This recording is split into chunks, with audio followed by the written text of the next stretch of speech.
윤석열이 아무래도 날짜 개념도 흐려진 것 같습니다. 무식한 건지 알코올성 치매인지 모르겠지만 3.1절, 광복절, 6.25가 어떤 날인지 모르는 게 아닌가 싶을 정도거든요.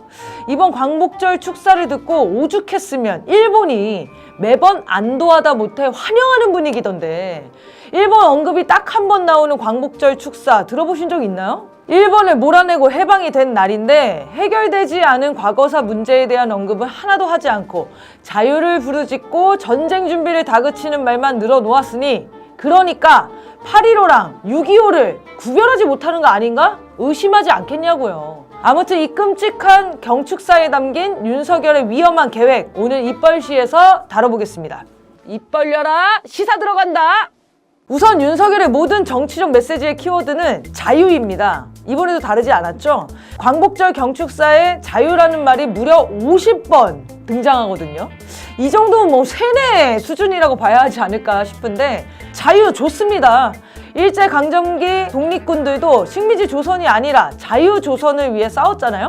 그런데 그때 우리 선열들이 주창한 자유와 오늘 윤석열이 입버릇처럼 떠드는 자유랑 같은 거냐? 절대 아니죠. 정확하게 말하면 자주가 맞습니다. 외세의 지배로부터의 자유, 봉건 압제로부터의 자유였잖아요. 그러니까 자주와 민주의 의미를 담고 있죠. 그런데 이런 자유는 윤석열이 제일 싫어하는 거 아닙니까? 외세의 바짓가랑이를 기는 윤석열, 국민에게 이틀막, 언론 자유는 박탈하는 윤석열에게 자유는 도대체 뭘까요? 윤석열이 말하는 자유는 적, 알을 구분하는 규정일 뿐입니다. 미국을 중심으로 하는 서방 세계가 자신의 가치를 자유라고 외쳐왔거든요. 그리고 미국의 자유에 동조하지 않는 나라들을 침략하고 전쟁을 벌여왔죠. 그래서 친미파들이 외치는 자유란 것은 식민지 민중들이 열망한 자유와는 질적으로 다를 수밖에 없었고요. 미국식 자유 진영의 자유는 자본의 자유, 시장의 자유를 말합니다. 한마디로 잘 사는 사람만 잘 살 수 있는 자유죠. 당연히 이런 자유에 반대하는 전 세계 사람들이 많았겠죠. 그런데 이 반대하는 사람들을 저들은 자유 진영이 아니야 라면서 진영 대결로 몰고 가버립니다. 자, 윤석열을 비롯한 보수 집단들이 줄창 주장하는 게 미국이 우리의 자유를 지켜주기 위해 38선에서 장렬하게 싸웠다 아닙니까?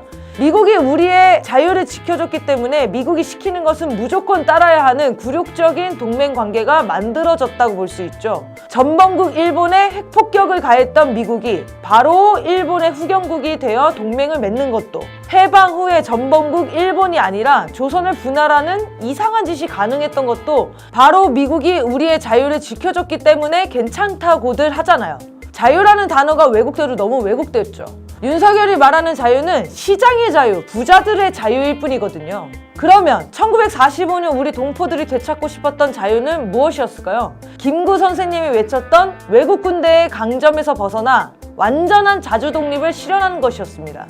그런데 이 본질적이고 더 위대한 자유를 위한 투쟁을 국경일마다 대통령이란 자가 나와서 고작 돈의 자유를 위한 싸움으로 만들어버리고 있는 거예요. 이건 국민들에 대한 모욕입니다. 윤석열은 완전히 자유에 미쳐버린 게 성경에도 자유민주주의가 있다고 할 정도거든요. 마치 예수 그리스도를 자본주의 창시자로 만드는 종교혁명이자 계급혁명을 만들고 있는 게 윤석열입니다. 돌아도 한참 돌았죠. 그런데 문제는 윤석열의 이 자유 타령이 무엇을 향하느냐라는 거죠. 그냥 철학이 없고 말뜻을 몰라서 역사인식이 없어서 정도면 차라리 다행일 텐데요. 그동안 미국이 자유 타령을 하며 대결과 전쟁을 해온 걸 흉내내고 싶어하는 게 아닌가 하는 게 위험한 거거든요. 지금 진행되고 있는 한미연합훈련 이름이 뭔가요? 을지 프리덤 실드, 을지 자유의 방패잖아요. 여기도 자유가 딱 있죠. 이번에 발표한 새로운 통일 방안 이름도 딱 자유통일. 통일 방안이 아니라 전쟁 방안이나 마찬가지죠. 경축사에 이런 말이 나왔어요. 북녘 땅으로 우리가 누리는 자유가 확장되어야 합니다. 무슨 말이겠어요? 북한 체제를 한국의 체제로 바꾸겠다는 흡수통일론이거든요. 흡수통일이 지금 가능합니까? 한쪽이 무너져서 흡수가 된다는 건데 남한은 물론이고 북한이 무너지는 것도 비현실적 망상입니다. 미국에서도 북한 비핵화를 전제로 하겠다는 것은 비현실적이라고 대북 정책을 변화해야 한다라는 얘기가 나오고 있는 마당에 핵을 가진 북한을 상대로 흡수통일이라뇨. 핵 가진 나라가 무너지는 거 봤냐고요. 이 말은 즉 전쟁에서 무너뜨리겠다는 건데 핵 가진 나라랑 전쟁하면 핵전쟁 하자는 건데 다 같이 죽자는 말 아닙니까? 역사 속 독재 정권이 다들 그랬듯이 전쟁 준비로 국민을 학살하거나 탄압을 준비하는 게 확실하죠.